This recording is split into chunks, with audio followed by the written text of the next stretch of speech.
Hey guys, what's going on? Welcome to a very special Epic Footnote production to round out 2018. I'm Matt. I'm Zach. And what we're doing this time, because there were so many albums in 2018 that we immensely enjoyed, we kind of figured we were going to do something a little bit different this time. We're not going to do a pick 3 or 2 minutes to review.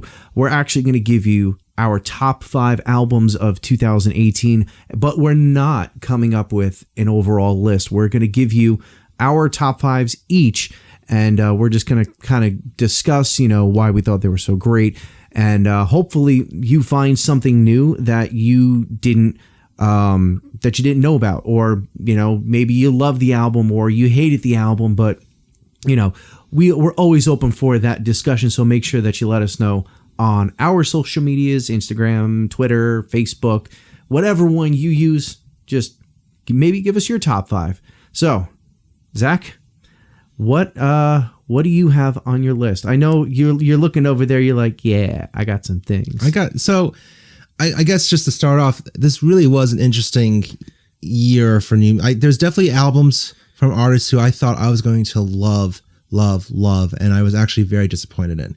And then there's artists who release new music that I just like, whoa, this is really surprising. I'm excited to hear this. And I think just from a wide range of types of music too. I know we both love metal, but I think this is actually a really solid year for pop music. I know we like to be old, grudgy men saying like, oh, this pop, what's on the mainstream pop radio? What's going on here? I actually thought there were some really strong singles that came out this year too. So yeah, I mean, how do you want to do? Do you want to go first? Do you want me to go first? I feel like in recent episodes I've gone first, so I'm going to let you go first. Oh, what a gentleman. Yeah. So I'm going to start off, and what's interesting is I already predict that we have at least one of the same albums on our list. Think we do. Maybe even 3, which we can make a pick 3 episode of. So I'm going to start off with Judas Priest, Firepower. I know it might sound like an obvious choice, but to be frank, I really wasn't a fan of 2014's Redeemer of the Souls. I felt it was just a little overproduced and kind of phoned in. So when they came out with Firepower, it was so awesome to hear, because not only was the songwriting back on track and on par, but the production just sounded so lively. And I mean, I think it's just a testament to Andy Sneap, who co-produced the album with the band and with Tony. I'm blanking on his name, but he's produced a lot of the classic Judas Priest albums. And Andy Sneap is pretty much every metal musician's secret weapon. He just gets such amazing, great production sounds. And I think, obviously the fact that they wanted him to play guitar on their current tours, filling in for Glenn Tipton, is a testament to that too. But I think it was just so great to hear a really great, strong Judas Priest album. Like, this really stands par to par with some of their classic tunes. Not too modern, but like at the same time, it's just like a hint of something fresh with a still classic Judas Priest sound. I mean, even just, I can go on and on about all the songs, but I'll save that for later. Well, we're 1 for 1 because this is on the list. Oh, don't spoil it. Well, if we can put it together, why not? Let's put it together. Save it. Nah, yes. I guarantee you there are some things on mine that are not on yours. So there's still that little tidbits. Definitely. So the next one, Ghost, prequel. Am I pronouncing that even correctly? Prequel? Yeah, like a movie prequel. So the new Ghost album. I mean, I love this band. Matt helped me discover why I love this band so much. When we saw them open for Iron Maiden, he goes, "Oh my God, this is Muppet metal." Tobias Forge sounds like a Muppet live. I listened to that critique and I'm like, oh my God, he does. And I love them even more because I love the Muppets. And that explains a little bit about what type of theatricality the band is. And I feel like on this album, they get even stronger with the musicianship, but even stronger with the songwriting. You can go from a song like Rats, which could have been easily an 80s metal jam, to Dance Macabre, which is like a perfect, it sounds like the Scorpions in their heyday in the 80s with the dance rock elements to it. And it would have been perfect for mainstream radio back in the day. I just love the album. It's just so much fun. That's the key word. It's such a fun, for such a dark band and record.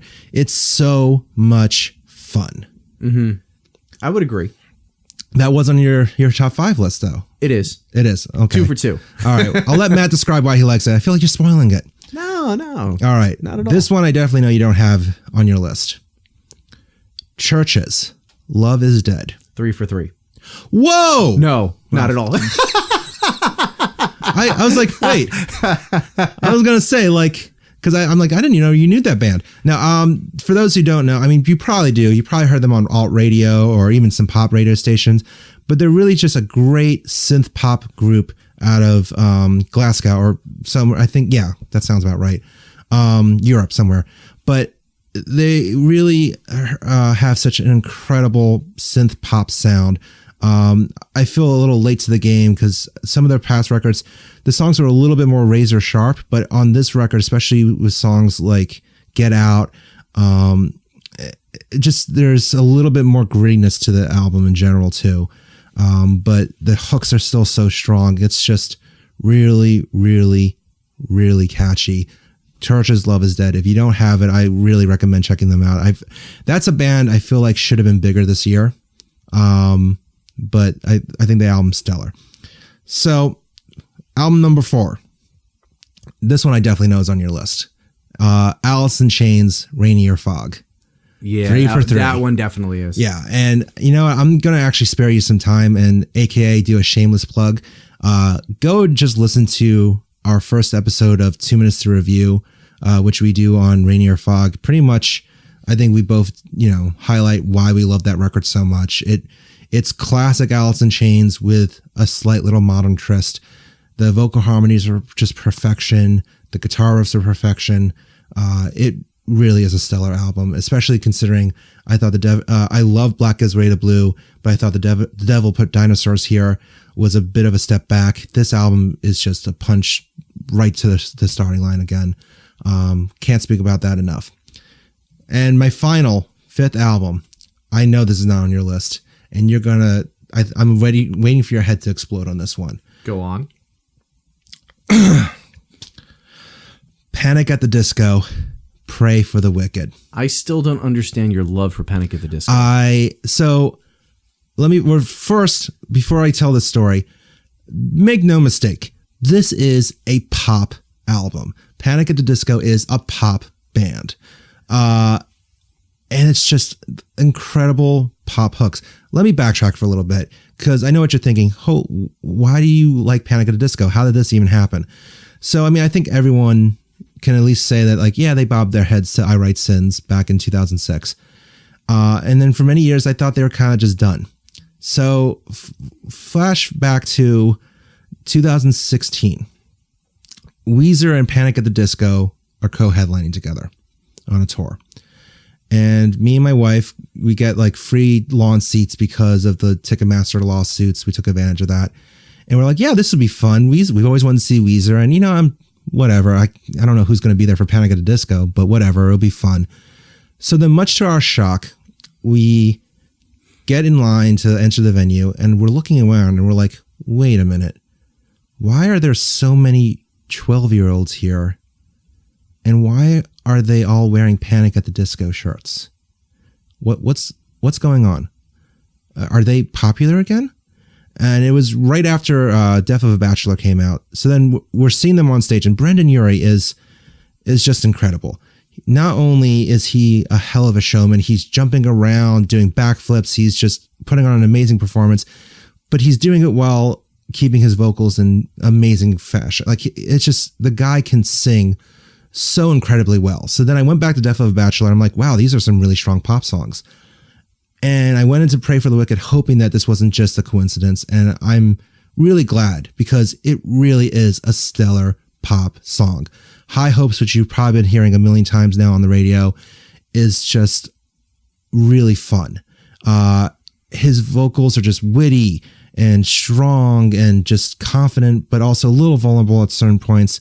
And the hooks are just there.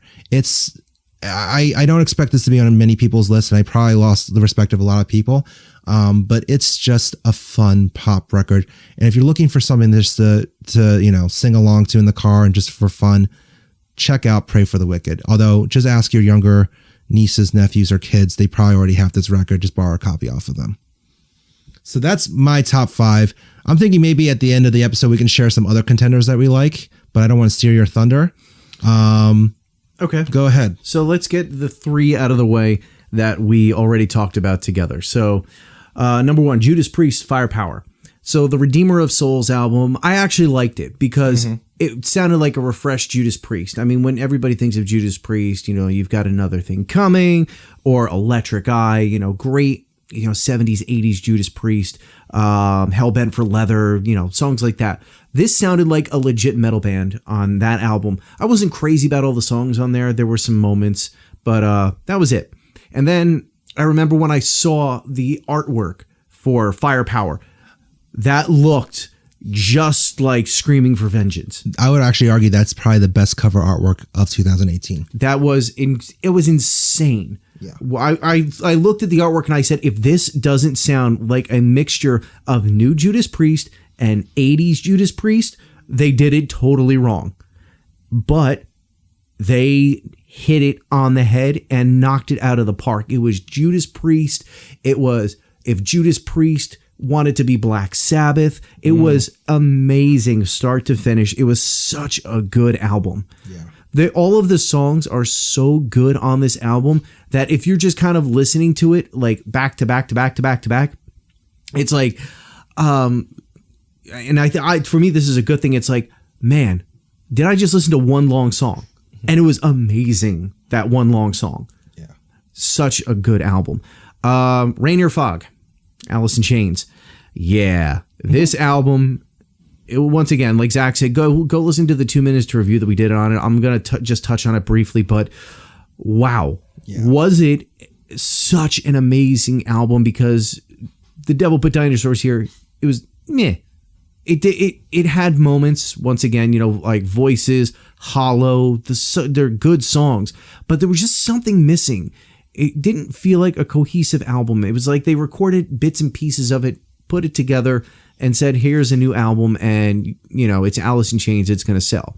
If I may add real quick, there was a sense of warmth on this album that I feel like the last album was lacking. That, like, you kind of, in classic Alice in Chains, there's that sense there that was just missing lately that they recaptured. Yeah, there was something on this new one that was just not present on that one. Like Black Gives Way to Blue, it felt like that. This just feels like an Alice in Chains album from start to finish. Yes. And if you haven't heard Drones, this compared to Junkhead from the Dirt album, it is so creepy how much these the songs sound alike but sound different, but they're done by 2 completely different people. If that even makes sense to anybody but me, they just sound like classic Alice in Chains on that song. And I think that's one of the main reasons why, because this album was so good, because they didn't try to feign just having new stuff just to have new stuff. It's like,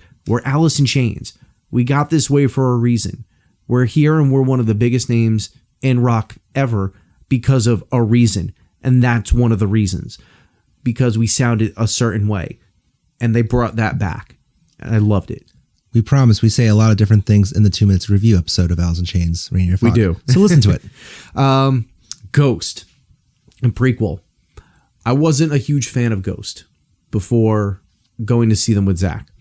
I still wasn't a huge fan of Ghost when I saw them with Zach, because when Tobias Forge gets on stage and starts sounding like Kermit the Frog, I said, is he serious, or is this supposed to be comedic? I had no idea. It's amazing. But going into and listening to some of the songs, like when he's singing, he doesn't sound like a Muppet, which is good. But just listening to some of the songs on Prequel made me want to go back and listen to some other Ghost songs. And I'm glad I did, because there's a lot of stuff that I missed. But going through the entire album of Prequel, I mean, there are so many good songs on it. like Zach talked about earlier, Rats is a very heavy song, but then to come back with a song like Dance Macabre, just because it's another just different sounding song, but I think it's one of the most accessible Ghost songs that they've ever had. Because when you think about what Ghost does and what type of imagery they just try to project on stage, it turns a lot of people off. And especially if you don't like what they're, how they sound or what they're singing about, you're not going to get into it. Like I never got into it because I always thought it was like very death and black metal. But then as they start to progress, especially on this album, it gets lighter for lack of better wording. It just gets lighter, like more lighthearted, I guess. But yeah, if you're looking for something to listen on this one, I love See the Light, Rats, Maisma, I think that's what it's called, Maisma. Obviously Dance Macabre, Pro Memoria, just so many good songs on this. Yeah, it's just a really good album. Okay. But now it's the two albums that neither of us shared. Okay. Which one of these do I want to do first? All right, let's see. I think I'm going to do this one first. So. Which one, Matt? Okay. I thought that. Let's start this way. Over the years, I found that Mark Tremonti gets better and better with each album that they put out. And I was kind of shocked when Tremonti had Wolfgang Van Halen in the band. I thought maybe it was just a play to get more people because it's playing on the name Van Halen. But when Wolfgang left and he started, I guess he went on tour with somebody or he started to do his own thing. Not important, but he's not in the band anymore. And the guys left in the band was, they're not name players. They're not big names at all. The biggest name is Mark Tremonti. So they came back and did an album this year called A Dying Machine. Wow, is all I can say. The album from start to finish is just a complete metal record. Just complete in every sense of the word, from the playing being solid to the production being solid, the lyric writing. This is one of the biggest things that I always have a problem with bands, is you go to areas that are cliches. Kind of like, like Buck Cherry, just, girls, sex, drugs, things like that. Tremonti, he touches on it, but he touches on it in a way in which it's refreshing. Not so much like the drugs and things like that, but the song Take You With Me. It is such a heartfelt song, and the way that it's written is incredible. Another song, and this is my favorite song on the album, it's the title track, A Dying Machine. To listen to how he describes the machine and just the whole premise of the song, it sounds like there's, and I'm not really good with song meanings and things like that, but the representation of the machine and it's dying, and I guess it's trying to find a reason why it's dying. He's describing it. You'll never really know what it means to be human because you're synthetic. You were created. How do you know, why are you feeling a certain way? This album, if you are into lyrics and you are into songs, in meaningful songs, Tremonti is an incredible, underrated talent. And this album just brings him to the forefront of albums that you need to check out if you haven't done. It's incredible. Deep. Very. There's not much. I mean, there's a lot more that I can say, but I feel like if you haven't heard of any of Tremonti's previous records, I mean, he's done, I think, 3 or 4 previous ones. Sounds about right. I think also he doesn't get enough credit as a guitar player because I think people automatically think Creed. They should think Alter Bridge. Even Alter Bridge, I think it took me so long to actually give Alter Bridge a chance just because of the Creed connection. But he he is really a phenomenal player. He's a phenomenal musician. He's the one singing on these albums. And funny story is when I saw Alter Bridge for the first time, Miles actually brings up a story that Tremonti never knew that he could actually sing, and he's afraid to. And he actually brought out of Tremonti the ability to sing because he was so shy. Mm. So Miles throws him in the front and makes him sing with Alter Bridge for a song, but then to turn around and put out all these solo records, he just kept writing and writing and writing, waiting for Creed to come back. Because this was, I think, after Creed's last one, but before Creed's last one, Full Circle, and the one before that, Weathered. Mm-hmm. I think that was the name of it. But in that span of time, he was waiting for Creed. So he just kept writing and writing and writing. He's got all this material, and then he put out All I Was, which is amazing. And then he did Cauterize, and then I forget the red one's name. I think that was like Rust or something. I forget. The red one. Yeah, whatever the red one was. That one was okay. But this last one, A Dying Machine, is insane. So if you haven't heard this one, that's why I'm making it one of my top of 2018. So then what is your final favorite album of 2015? This one is going to require some backstory, because most people, I'm guaranteeing you, anybody who's listening to this, most likely has not heard of this band. It was a surprise back a couple of years. I believe it was 2014 or 2015. Just scrolling around online, and one of my favorite bands that I've ever discovered through internet surfing, through like iTunes and Spotify and Pandora, found out about this band called Riverside. And I listened to them, immediately fell in love with them. It is Polish progressive metal, and they are so good. They've put out a number of albums, but then back in 2014 or 2015, their lead guitarist had a heart attack and died. And I found out on Blabbermouth. I got a feed on my Facebook, and immediately I was like, oh wow. I didn't, like, nobody knew that he was sick or had any sort of issues and just had a heart attack and passed away. The band at that point in time had no idea what they were going to do. So the band actually wrote some notes and put them out to fans saying that they were going to essentially feel out how they wanted to continue forward.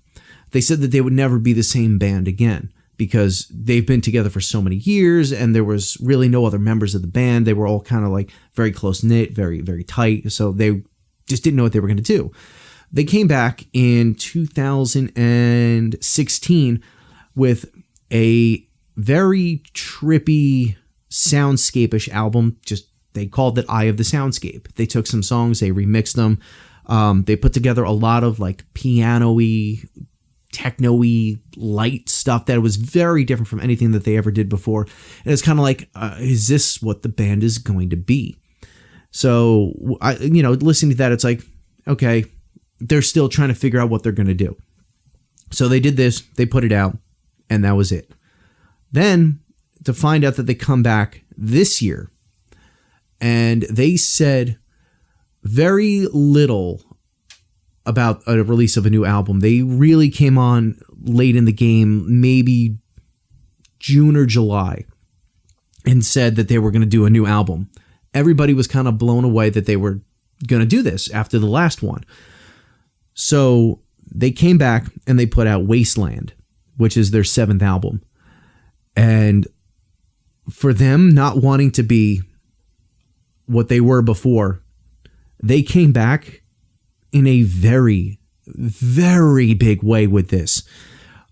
Guitars, the progressive metal elements came back, but then they come back with some other very soft songs and very deep and meaningful songs. Everything on this album really took me by surprise. It's a 9-song album.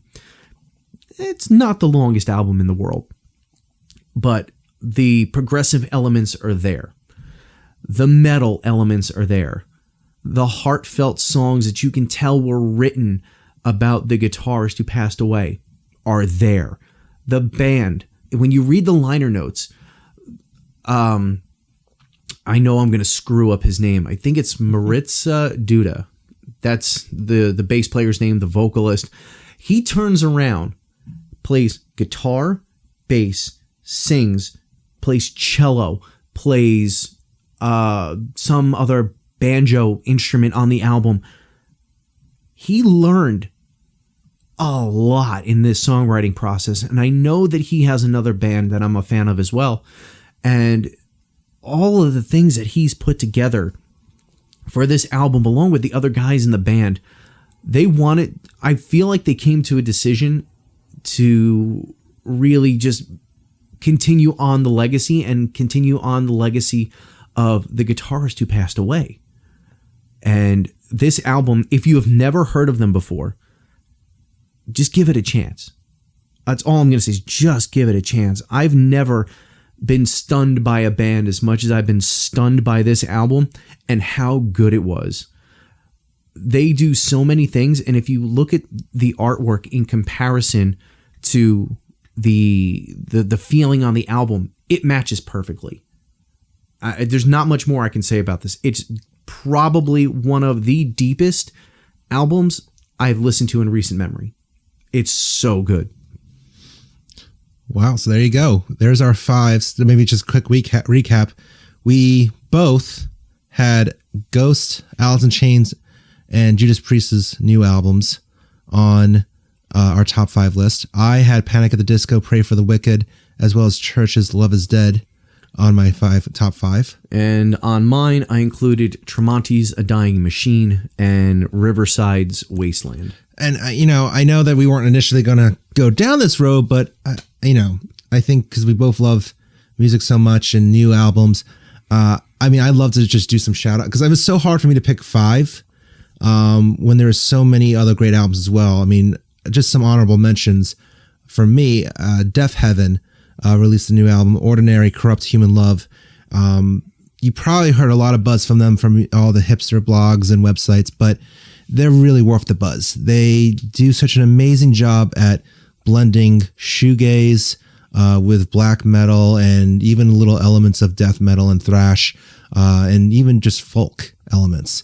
And they're really just a unique band that also has such a unique presence on stage when they're performing live. I think they won me over with New Bermuda, which came out in 2015, but this album solidified to me that they are the real deal. Ordinary Corrupt Human Love by Deaf Heaven. And I also kind of I need to give a shout out to Andrew WK and his new album, You're Not Alone.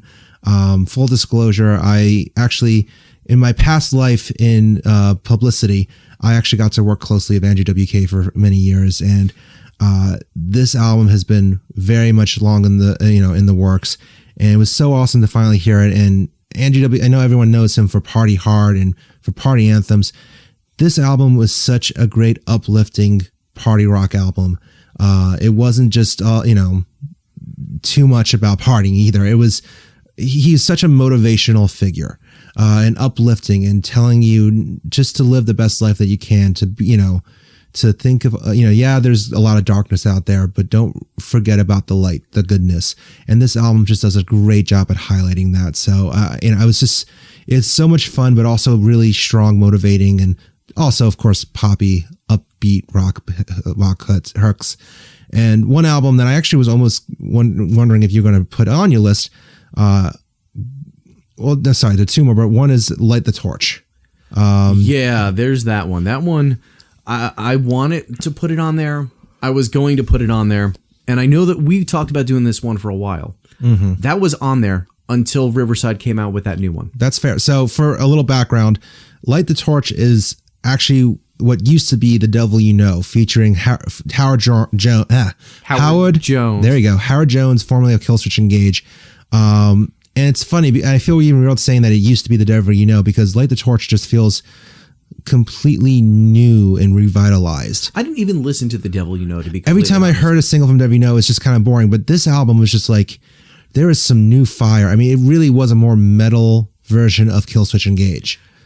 I wouldn't say it's a more metal version. The album's called Revival, by the way. Right. I wouldn't say that it's a a more metal Killswitch Engage. I would say it's a revitalization of Howard Jones's commitment to being metal. Yeah, no, that's a good way to say it too. Because the last few records that he did with Killswitch, the self-titled one at least, you can tell he was kind of phoning it in. That whole album was phoned in. Just hands down, it was phoned in. And then when he left the band, I wasn't surprised. I was more curious as to who the new singer is going to be than, oh no, Howard left.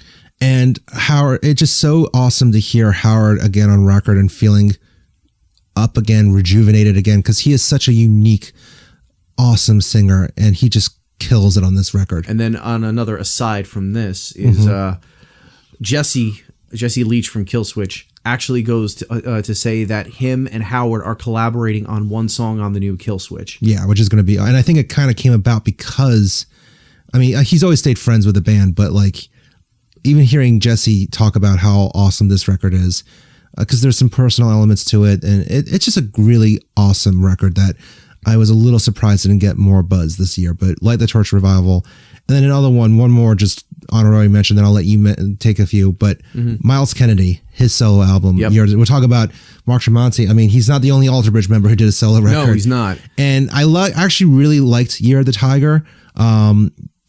I almost considered putting it on my list, but because it's a unique record, it's Miles going in a more rootsy folk avenue, and yet it still has rock elements to it, even though it's much more stripped down and acousticy. And this is another one that I would have put on my list this year because I feel like if you took a bluesy, country, westerny album mixed with rock, that's what he's got. And actually even a little bit more like Far Eastern elements in it. It just feels like this is the album that Miles wanted to do for 10 years.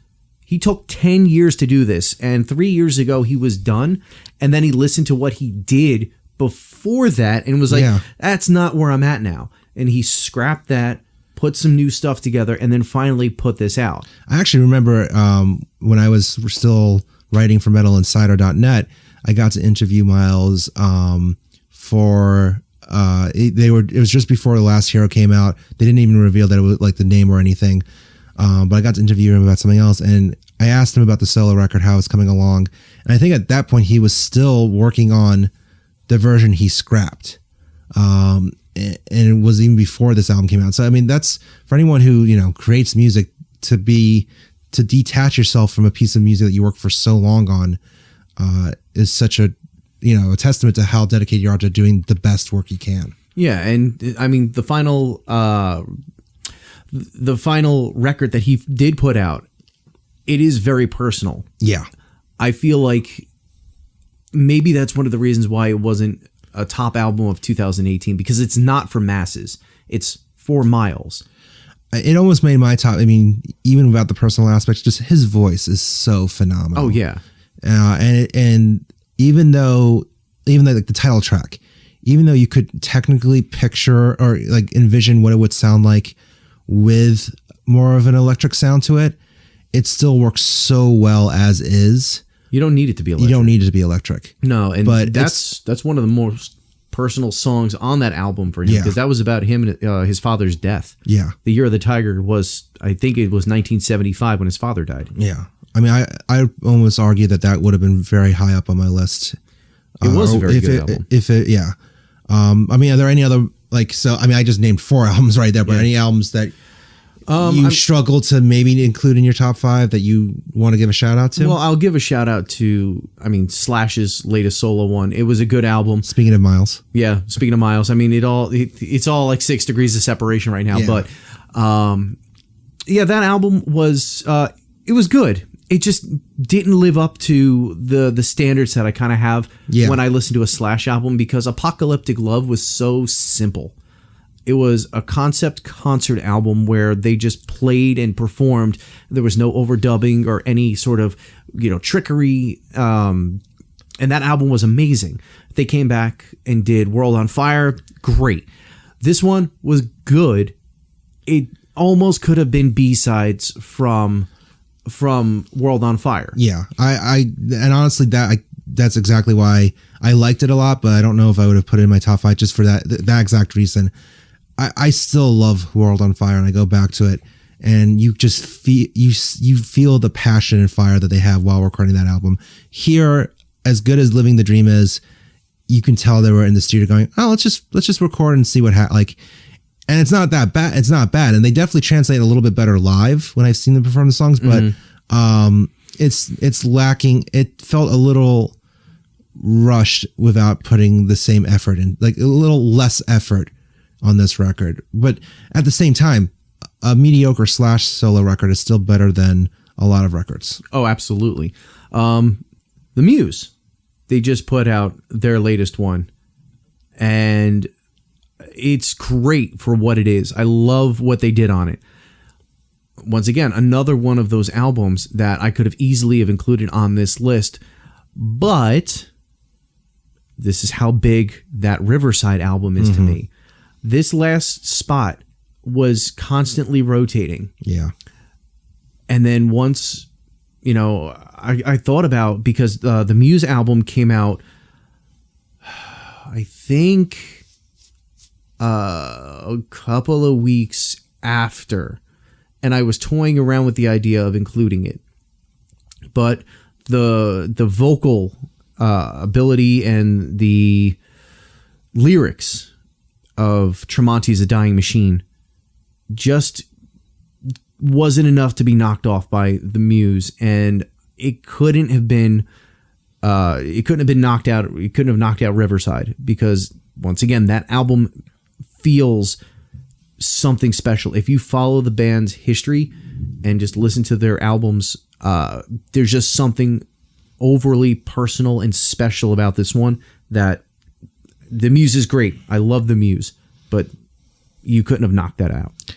I'm gonna let you everyone listen to 2 minutes to review to hear my thoughts on that particular album. But now, so we talk about the albums that we loved this year. I'm just curious, is there a single album that maybe disappointed you the most from 2018? One that disappointed me the most. Yes, there's one. This band has been actually disappointing me for quite some time. Since The Sound of Madness and onward, Shinedown has consistently disappointed. I really started to follow them at the very beginning, and then they put out, for some reason I'm blanking on the name of the debut, but Us and Them was their second one, followed by their third one in The Sound of Madness, where, I believe that was 2015. No, it wasn't 2015. It was earlier than that, but I feel like that album was one of the strongest albums of that year that it came out, and I loved it. I listened the hell out of that album. Really excited for Amaryllis. Meh. Then they put out Threat to Survival. Yeah, about that. Not so good. At least in my opinion. And then you have the new album, Attention, Attention. It reminds me of Attention Kmart shoppers. We have a sale on aisle 3 now. This album just confirms that the Shinedown that I knew on The Sound of Madness is never going to come back. They disappointed me live. They've disappointed me on albums. I had one last glimmer of hope, and that door and light is now gone. The door's shut, the light's off. I don't think we're ever opening that door again. That's too bad. But then again, people are eating it up. People are paying for it. And that's why they're going to continue going down the rabbit hole that they're going down. But that's just me.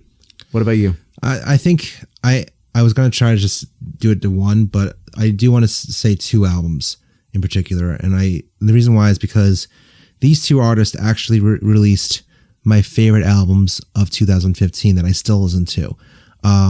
Clutch in 2015 released Psychic Warfare, and Florence and the Machine released How Big, How Blue, How Beautiful.